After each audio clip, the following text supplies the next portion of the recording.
யார் அற்பமா நினைக்கிறாங்களோ, யார் பரிகாசம் பண்றாங்களோ, யார் உன்னை அவமானப்படுத்துறாங்களோ, யார் உன்னை நிந்திக்கிறாங்களோ, அவருடைய கண்களுக்கு முன்பாக உன்னை மேன்மைப்படுத்துவேன் என்று ஆண்டவர் சொல்லுகிறார். நான் சொன்னேன், மகளே, எந்த இடத்தில் யார் உன்னை அவமானப்படுத்துறாங்களோ அவங்க கண்களுக்கு முன்பாக கர்த்தர் உன்னை மேன்மைப்படுத்துவார்.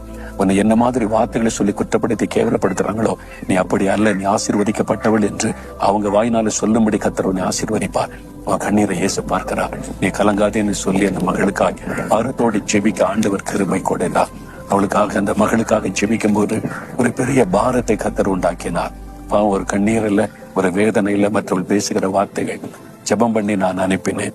மறுபடியும் ஒரு வருடம் கழித்தாரு. ஆண்டவர் பாருங்க, அழகான குழந்தை கொடுத்து ஆசீர்வதித்து, அதே மகள் சந்தோஷமாய் கொண்டு வந்த குழந்தையை காண்பித்து, யாரின் அற்பமா பேசினாங்களோ, கேவலமா பேசினாங்களோ, அவங்களுடைய கண்களுக்கு முன்பாக அதே இடத்துல கர்த்தர் என்னை நான் ஆசீர்வதிக்கப்பட்டவள் என்பதை விளங்க பண்ணி இருக்கிறார் என்று இப்ப பேசினவங்க